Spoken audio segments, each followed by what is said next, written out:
अपना याद दिला दिया करो भाइयों।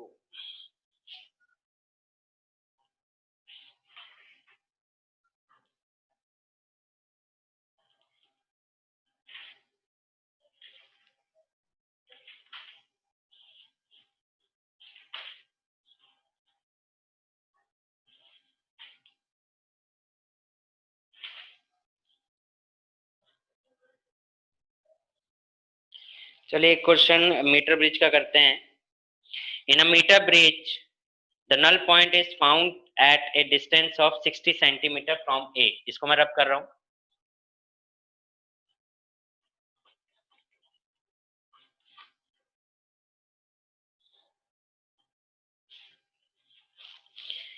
इन a metre bridge the null point is found at a distance of 60 centimetre from A. If now a resistance of 5 ohm is connected in series with S, मतलब circuit diagram जो है वो आपका कुछ इस तरीके से है।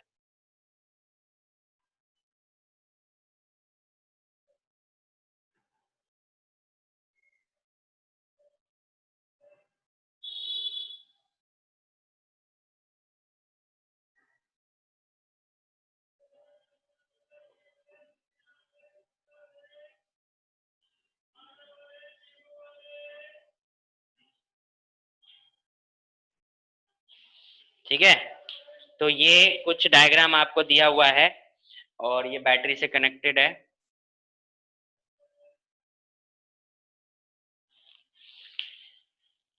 कह रहा है in a metre bridge the null point is found at a distance of 60 centimetre from A. If now a resistance of 5 ohm is connected in series with S, the null point occurs at 50 centimeter. Determine the value of R and S. R and S की value आपको निकालनी।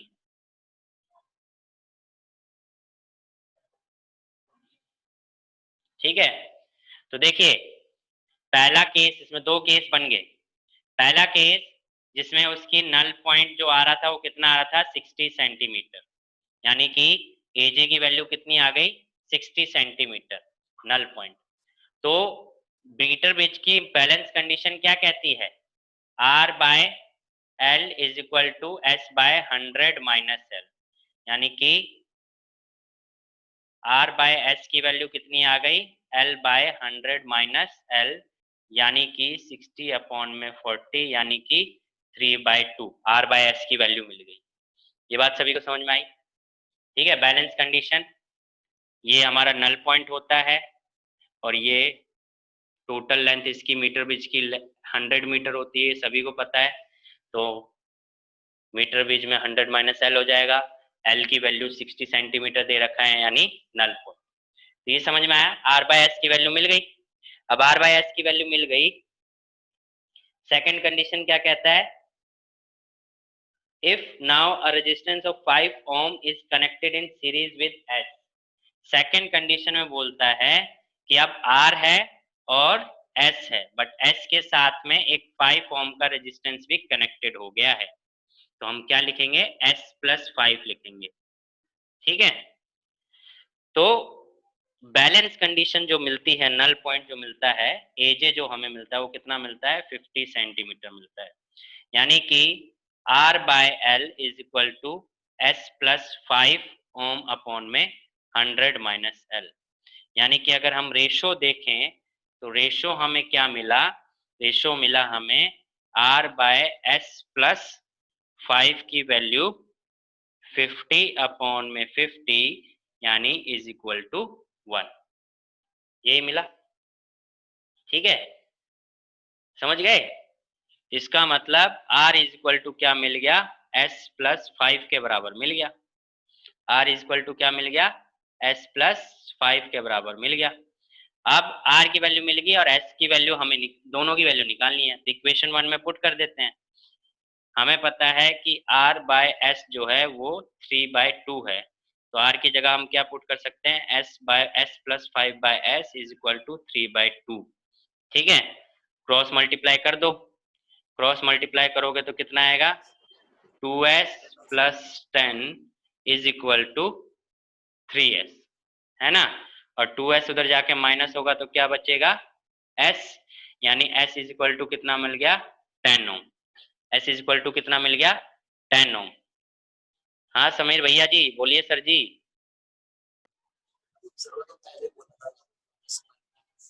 आवाज कम आ रही है तेरी बहुत।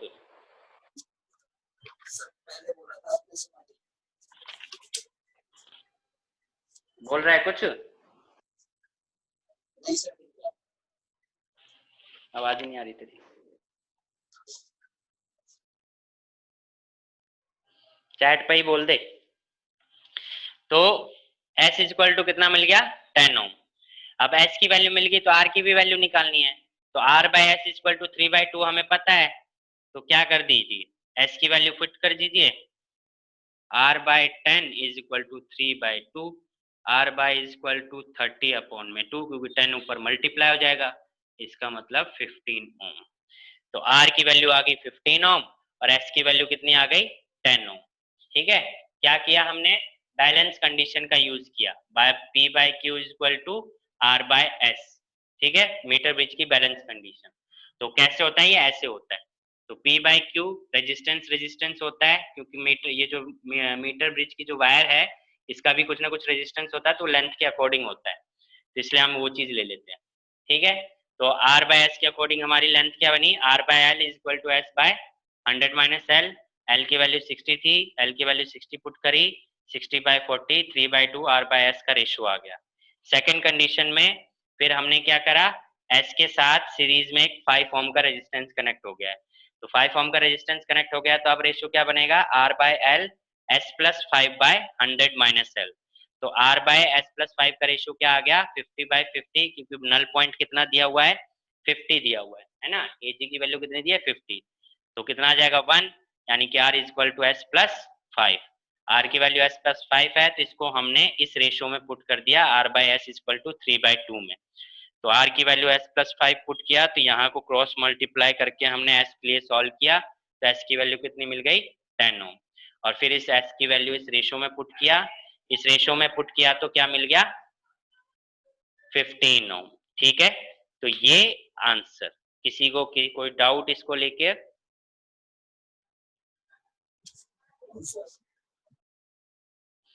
समझ में आ गया होगा, सॉल्यूशन लिख लिया होगा।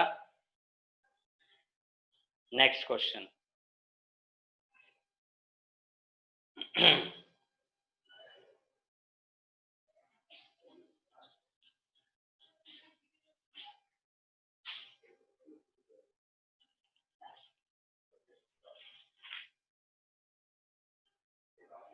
मीटर ब्रिज के क्वेश्चन इसी तरीके से आते हैं।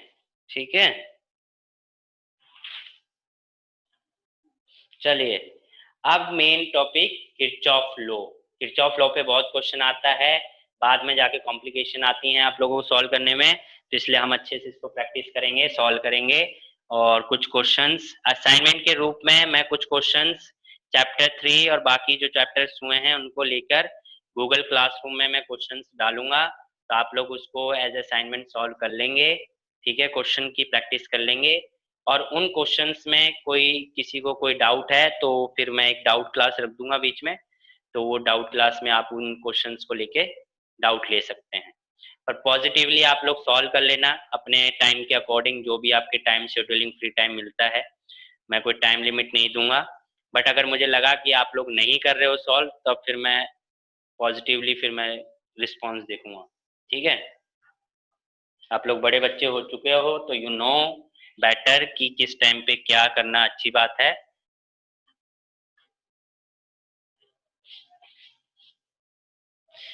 नाउ किरचॉफ रूल्स लॉज के ऊपर क्वेश्चंस हैं, तो किरचॉफ रूल्स के ऊपर क्वेश्चन हम देखते हैं। क्वेश्चन कह रहा है two cells of EMF 1.5 volt and 2 volt and internal resistance 1 ohm and 2 ohm. यानी कि जो सर्किट है मैं बना देता हूँ। सर्किट में दो बैटरीज हैं, सेल है मतलब, और ये एक रेजिस्टेंस है। ठीक है, एक रेजिस्टेंस है। पहली battery E1 1.5 volt and internal resistance R1 is equal to 1 ohm। दूसरी battery E2 2 volt, internal resistance R2 internal resistance R2 2 ओम, ठीक है। देन रेजिस्टेंस आपको दे रखा है 5 ओम।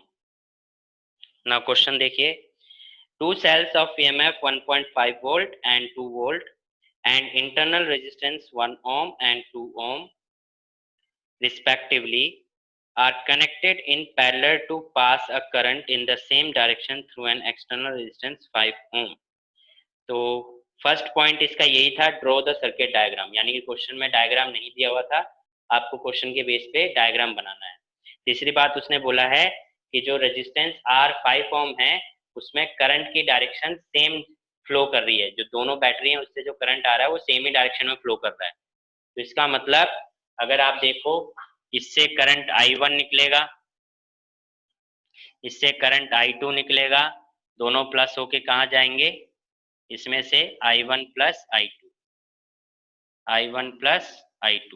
और इसमें फिर वापस क्या आ जाएगा I1, और इसमें क्या आ जाएगा I2। तो इस तरीके से करंट की डायरेक्शन होगी अगर आप खुद भी ट्राई करते तो, ठीक है, मैंने बना दिया आपके लिए। नाउ सेकंड पार्ट इसका बोल रहा है, using Kirchhoff's laws calculate the current through each branch of the circuit, यानी कि ईच ब्रांच में करंट की डायरेक्शन निकालनी, करंट की वैल्यू निकालनी है। इसका मतलब क्या हुआ, इसमें I1 फ्लो कर रहा है यानी I1 की वैल्यू निकालनी है, इसमें I2 फ्लो कर रहा है तो I2 को निकालना है, और इसमें I1 प्लस I2 की वैल्यू निकालनी है, ठीक है। तो I1 और I2 आ जाएगा, तो I1 और I2 प्लस तीसरे ब्रांच की आ जाएगा आंसर। और क्या बोला है, किरचॉफ लॉ का यूज करके निकालना है, ठीक है, ये ध्यान रखने के लिए बोला है। सेकंड बोल रहा है पोटेंशियल डिफरेंस अक्रॉस 5, और इसके अक्रॉस जो पोटेंशियल डिफरेंस बनेगा वो निकालने के लिए बोल रहा है। वो तो इजी है, इस करंट की वैल्यू मिल जाएगी, रेजिस्टेंस आपको गिवन है, पोटेंशियल आ जाएगा फॉर्मूला अप्लाई करके। मेन है किरचॉफ लॉ अप्लाई करना, ठीक है। तो हम किरचॉफ लॉ को अप्लाई करते हैं। अब किरचॉफ लॉ को अप्लाई करने के लिए बेसिकली हमें क्या लेना है, लूप लेना है, ठीक है। अब लूप लेने के लिए हम मार्किंग कर लेते हैं, जैसे कि A B C D E और F, ठीक है। तो सॉल्यूशन में पहला लूप मैं लेता हूँ सॉल्यूशन में पहला लूप मैं अगर लूंगा, अभी अगर क्लास कैंसिल हो जाती है तो रिकनेक्ट कर लेना, मैं बना दूंगा, टाइम 4 मिनट दिखा रहा है, तब तक कर लेते हैं सॉल्व। हाँ तो क्या कह रहा था, हाँ लूप हम ले लेते हैं ABCDEFA, यानी कि AB, या ज्यादा लंबा नाम हो गया है तो ABDEA, ठीक है। A से B, B से D, D से E, E से A।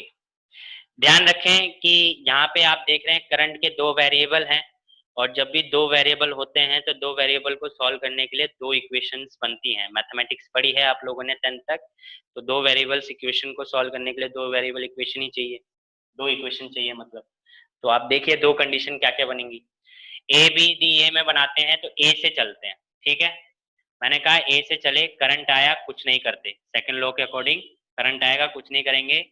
बैटरी आ गई, बैटरी के पॉजिटिव प्लेट से कनेक्टेड है, बैटरी के पॉजिटिव प्लेट से पहले टकराए तो इसका मतलब क्या लिखेंगे, पॉजिटिव 1.5 वोल्ट, ठीक है। आगे गए, आगे गए क्या मिला, करंट, कुछ नहीं करना, आगे आए करंट मिला, कुछ नहीं करना, क्या आ गया, रेजिस्टेंस, रेजिस्टेंस का क्रॉस होता है पोटेंशियल, तो पोटेंशियल कैसे निकलता है, करंट इनटू में रेजिस्टेंस, है ना। और आप देख रहे हो हम करंट की अपोजिट डायरेक्शन में जा रहे हैं, अपोजिट डायरेक्शन में जा रहे हैं इसका मतलब नेगेटिव। फिर देखिए आगे गए, ई कुछ नहीं, करंट कुछ नहीं करना, करंट कुछ नहीं करना, ए पे वापस आ गए, तो इसका मतलब क्या लगा देंगे, 0। अब आगे सॉल्व कर लीजिए, तो क्या मिल गया, 1.5 is equal to 5I1 plus 5I2, ये एक इक्वेशन मिल गई आपको। मतलब कि आप इसको लिख सकते हो 5I1 plus 5I2 is equal to 1.5, ठीक है, ये आप लिख सकते हैं। समझ में आई बात।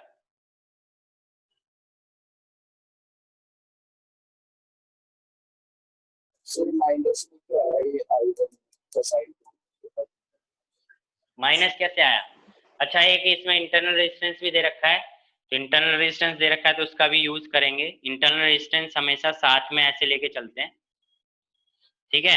तो अब देखिए इधर आए हम, बी से इंटरनल रेजिस्टेंस का क्या बन जाएगा, प्लस का, और करंट कितना है, I1 इंटू में 1 इज इक्वल टू 0। तो ये ध्यान रखना है। माइनस का इसलिए हमने किया क्योंकि देखो ए से बी जब आ रहे हैं, ए से बी आ रहे हैं ना, ये माइनस आएगा। देखो ए से बी गए, बी से आ गए, मतलब आपको जब आप किसी ब्रांच में बढ़ते हैं आगे, तो ब्रांच में आगे बढ़ने के साथ साथ आपको ये भी देखना है कि जिस ब्रांच में आप देख रहे हो उसमें करंट की डायरेक्शन क्या है। अगर आप करंट की सेम डायरेक्शन में चल रहे हो तब तो आप वैल्यू पॉजिटिव लोगे, और अगर करंट की अपोजिट डायरेक्शन में चल रहे हो तो नेगेटिव लोगे। देखिए यहाँ से बैटरी के पॉजिटिव प्लेट से टकराया है इसलिए मैंने पॉजिटिव लिख दिया, बट मैं करंट की अपोजिट डायरेक्शन में चल रहा हूँ, अपोजिट डायरेक्शन में चल रहा हूँ तो रेजिस्टेंस का क्रॉस जब पोटेंशियल लिखूंगा तो उसके आगे माइनस लगा दूंगा। यहाँ से फिर आगे आया तो यहाँ भी देखो मैं करंट की अपोजिट डायरेक्शन में चल रहा हूँ, अपोजिट डायरेक्शन में चलूंगा तो जो पोटेंशियल लिखूंगा उसके आगे माइनस लगा दूंगा। यही अगर मैं ऐसे चलता तो करंट की सेम डायरेक्शन में चलता, तब मैं करंट की सेम डायरेक्शन में तो मैं प्लस प्लस लगाता, पर बैटरी के अगर मैं ऐसे चलता तो मैं बैटरी के नेगेटिव प्लेट से पहले टकराता तो फिर वो -1.5 आ जाता। ये रूल कहता है लूप का जो हम सॉल्व करते हैं, ठीक है। तो इसको देखिए क्या बन गया आपका,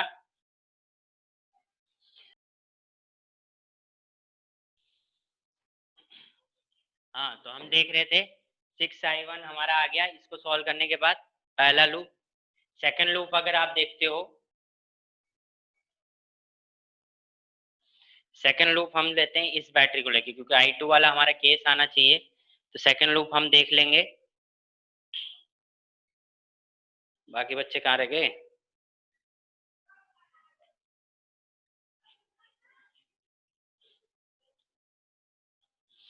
देखिए सेकंड को अगर देखते हैं तो सेकंड लूप FCDE, एफ, ठीक है। तो सेकंड लूप में आप देखोगे तो एफ से सी की तरफ गए, एफ से सी की तरफ गए तो बैटरी के पॉजिटिव प्लेट से टकराए यानी कि कितना पोटेंशियल, 2 वोल्ट, 2 वोल्ट पोटेंशियल, तो प्लस का 2 वोल्ट, और इंटरनल रेजिस्टेंस है तो इसमें पोटेंशियल क्या बनेगा, I2 इंटू में 2, क्योंकि इंटरनल रेजिस्टेंस कितना दे रखा है, 2 ओम दे रखा है, तो 2 इंटू I2 है ना, I इंटू में R।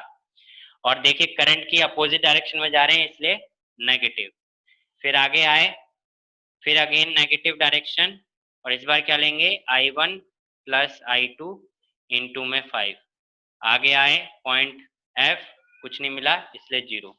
सॉल्व किया तो क्या मिला, 2 is equal to 2I2 plus 5I1 और प्लस 5I2 यानी कि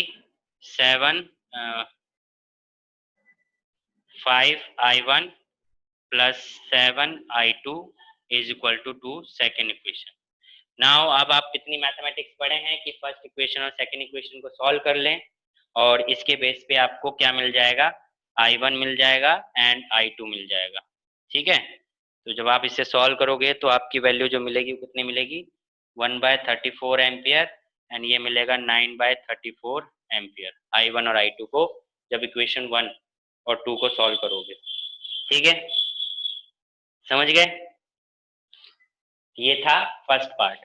सेकंड पार्ट बोला है पोटेंशियल निकालने के लिए अक्रॉस रेजिस्टेंस 5 ओम, तो पोटेंशियल होता है I इंटू में R। अब I यहाँ पे कितना फ्लो कर रहा है, I1 प्लस I2 इंटू में R। I1 कितना है 1/34, I2 कितना है 9/34, है ना, इंटू में R कितना है 5, तो ये हो गया 10/34 इंटू में 5 वोल्ट, यानी कि 50/34 वोल्ट, यानी कि 25/17 वोल्ट। तो ये पोटेंशियल आ गया अक्रॉस 5 ओम, ठीक है। तो इस तरीके से इसको सॉल्व करना है।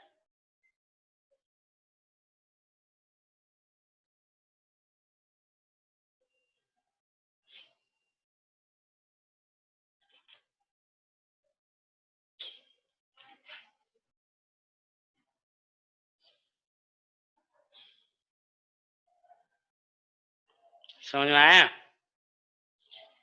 ऐसे फिर नेक्स्ट क्वेश्चन है, देखिए इस तरीके से किरचॉफ लॉ को अप्लाई करना है।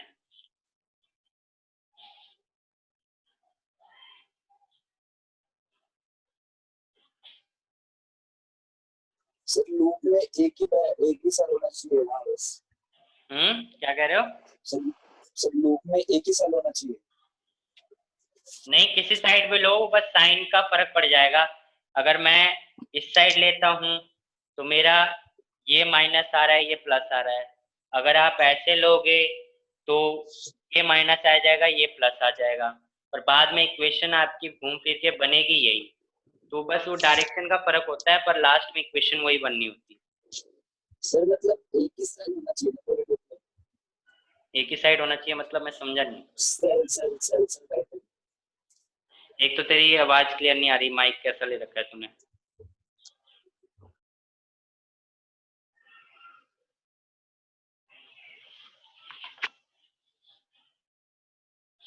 एक ही तरफ क्या क्या मतलब है इसमें, पता है क्या है? जैसे कि आपको ये देखना पड़ेगा कि मैं जो इक्वेशन सॉल्व करना चाह रहा हूं, बैटरी सेल, अच्छा ये, अब ये तो सर्किट में ही बोला हुआ है ना, मतलब जो क्वेश्चन था उस क्वेश्चन में ही ऐसा बोला हुआ है, इसलिए ऐसे लिया है हमने।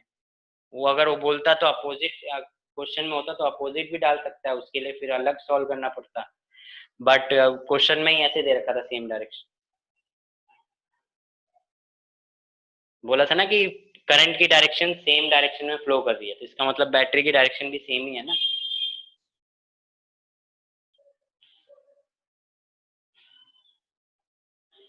तो ये क्वेश्चन था। क्लियर?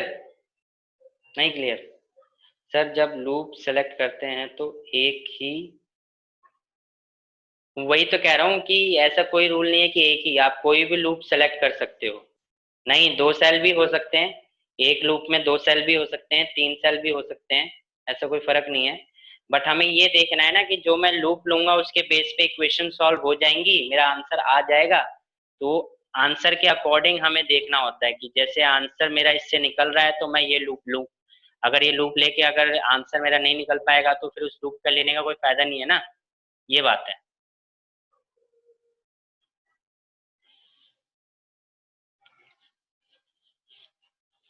हाँ, तो आगे नेक्स्ट क्वेश्चन देखिए क्या कह रहा है। नेक्स्ट क्वेश्चन,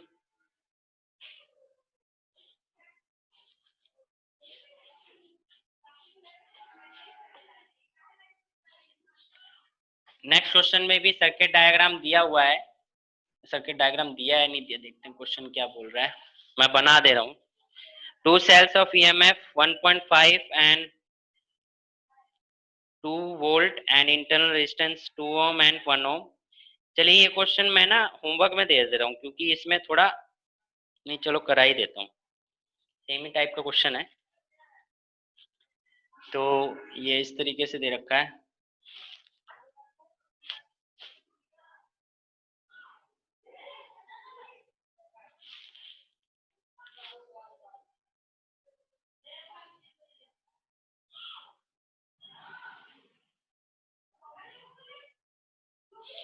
ये सर्किट डायग्राम आपको दिया हुआ है, 2 ओम, 3 ओम, 8 ओम,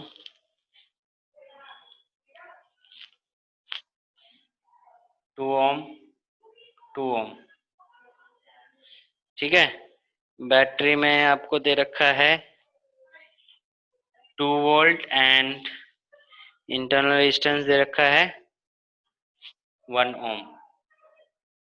इसका ये इंटरनल रेजिस्टेंस है, और ऊपर वाले का दे रखा है 1.5 ओम वोल्ट,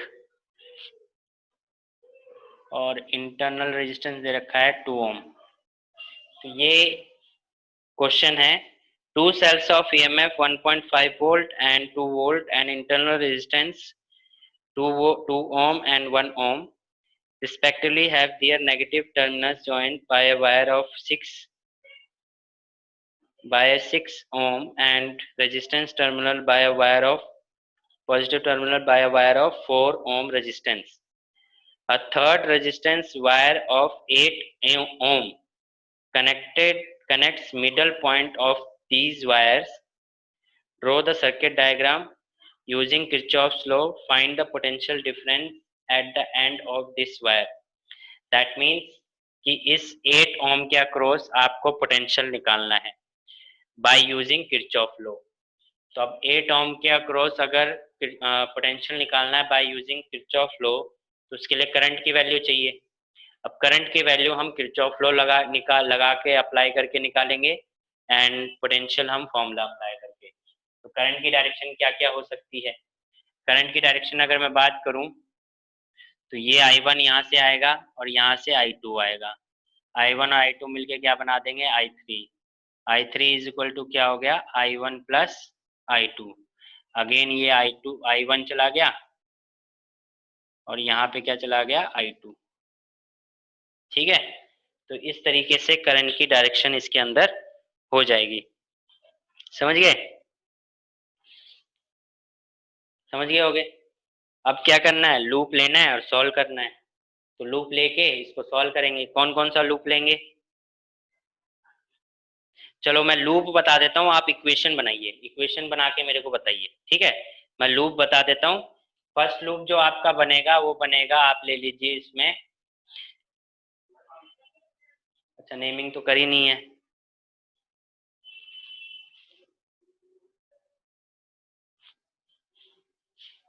ए B C D E F, इस तरीके से नेमिंग दे रखी है। तो पहला लूप आप ले लीजिए ए सी डी बी, ठीक है, और ए, ये पहला लूप है। इसके लिए इक्वेशन बना के दिखाइए मुझे। और दूसरा लूप जो आपका बनेगा वो बनेगा, सेकेंड लूप आप ले लीजिए ई सी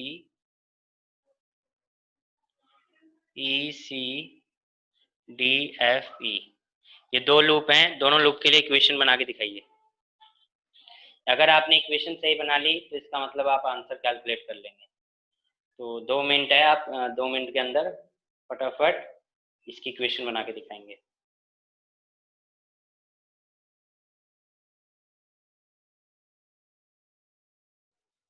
sir 5I1 plus 8I3 is equal to 1.5.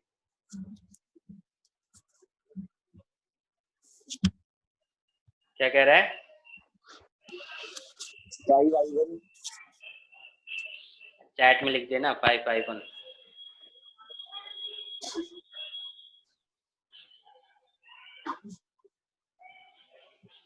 हाँ बोल, क्या बोल रहा है? 5I1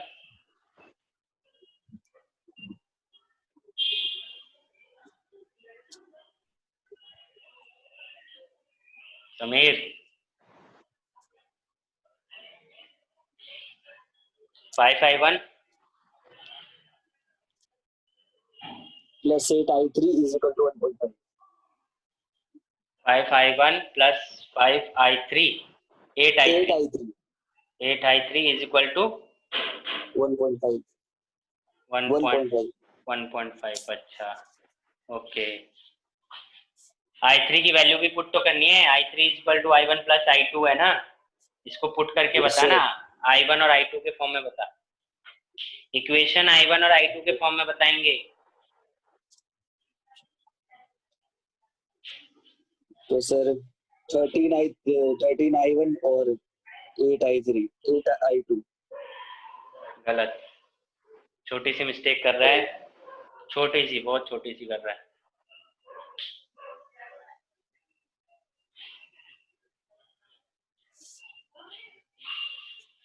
बहुत छोटी सी गलत मिस्टेक कर रहा है। बाकी आशीष, दिव्यांशु, मेघा, सोनिया, सोनिया रावत,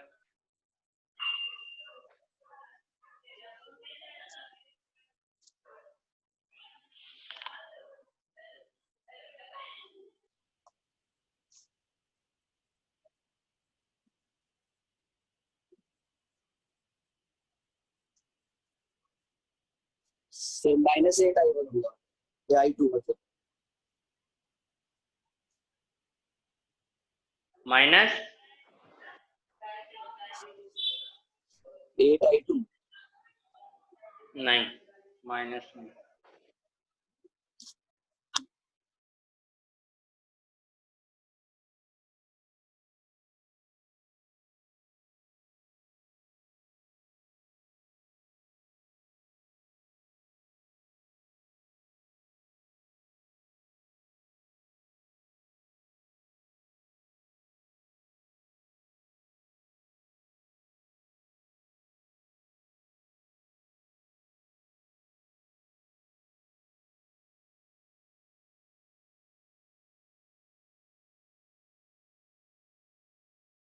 सर यही तो आना चाहिए 39 प्लस 8 आई।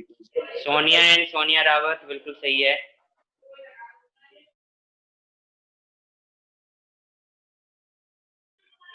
आशीष, मेघा,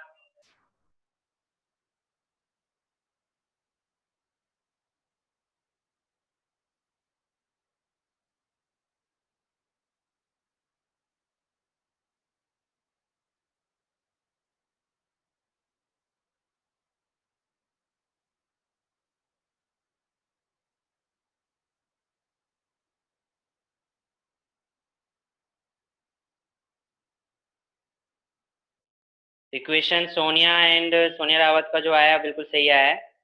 देखिए कैसे बनाएंगे। मैंने बोला loop 15 A B A C D B यानी कि ऐसे, है ना। तो ए से आए, ए में क्या फ्लो कर रहा है I1, ए से आए करंट की सेम डायरेक्शन में यानी कि 2I1, ठीक है, पॉजिटिव का। फिर सी से डी में गए तो ये हो जाएगा +8I3। फिर उसमें ऊपर गए करंट की सेम डायरेक्शन +3I1। फिर आगे गए इंटरनल रेजिस्टेंस मतलब कि प्लस, क्योंकि करंट की सेम डायरेक्शन है तो +2I1, और बैटरी के नेगेटिव प्लेट से टकराए तो -1.5 = 0। अब I3 किसके बराबर है, I1 + I2 के, तो 2I1 और 2I1 यानी 4I1 प्लस में 8I1 + I2 = 1.5। 4I1 और ये हो जाएगा +8I1 + 8I2 = क्या हो गया। अच्छा ये भी तो है, 3 भी तो है, 2 2 4 1 7 हो गए ना, 7I1, ये हो गया 1.5। तो 7I1 और 8I1 कितना हो गया, 15I1 + 8I2 = 1.5। Sonia Rawat second equation 13I2 + 8I1 = 2। Very good Sonia, बिल्कुल सेकेंड इक्वेशन भी यही बनेगी, 13I2 + 8I1 = 2। तो ये आपकी बन गई फर्स्ट इक्वेशन। इसी तरीके से सेकेंड इक्वेशन बनाएंगे, क्या है, ECDFE, है ना, E से C, C से D, D से F, तो सेम डायरेक्शन I2, तो क्या बना 2I2। E से C गए तो क्या बना 2I2 पॉजिटिव, क्योंकि करंट की सेम डायरेक्शन में चल रहे हैं। फिर आगे आए प्लस करंट की सेम डायरेक्शन 8I3। फिर आगे आए करंट की सेम डायरेक्शन 2I2। फिर आगे आए करंट की सेम डायरेक्शन 1I1 I2, है ना, 1 × I1, और बैटरी की नेगेटिव प्लेट यानी कि 2 वोल्ट = 0, ठीक है। तो आप देखिए I2 I2 I2, तो 2 2 4 1 5, 5I2 प्लस I3 की जगह लिखेंगे I1 + I2 = 2 वोल्ट। इसको सॉल्व करोगे तो क्या आ जाएगा, 5I2 + 8I1 + 8I2 = 2। तो 8 और 5 कितना हो गया, 8 और 5 हो गया 13I2, ठीक है, और = 2, सेकेंड इक्वेशन। तो 2 इक्वेशन बनी। अब इन इक्वेशन को सॉल्व करके आप क्या कर लेंगे, आंसर निकाल लेंगे। तो आपके जो आंसर आने चाहिए I1 और I2 वो आना चाहिए 5/146, 5/146 एम्पियर, और I2 आना चाहिए 18/146 एम्पियर, ठीक है। और पोटेंशियल निकालना है, तो पोटेंशियल इक्वल टू क्या हो जाएगा, I इंटू में R, इसके अक्रॉस, तो I क्या हो जाएगा I1 + I2 इंटू में R कितना होगा 8 ओम। इसको सॉल्व कर लेंगे, पोटेंशियल आपका आंसर आ जाएगा, कितना आना चाहिए 92/73, 92/73 वोल्ट। तो इस तरीके से आपको किरचॉफ लॉ को यूज करना है, किरचॉफ लॉ को क्या करना है, यूज करना है।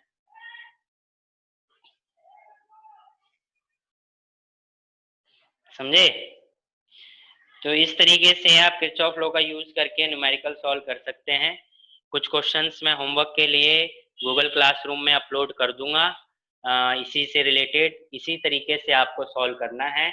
किसी को इसको लेके कोई स्टेप समझ में ना आया हो, पूछना हो तो पूछिए। आशीष, मेघा, आप नए हैं, आपको शायद ना आया हो या आ गया हो तो अच्छी बात है। पूछना है किसी को? आशीष, मेघा, समझ में आ रहा है?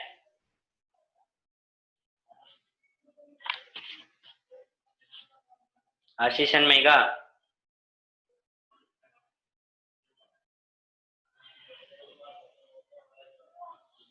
आशीष, यस, ओके,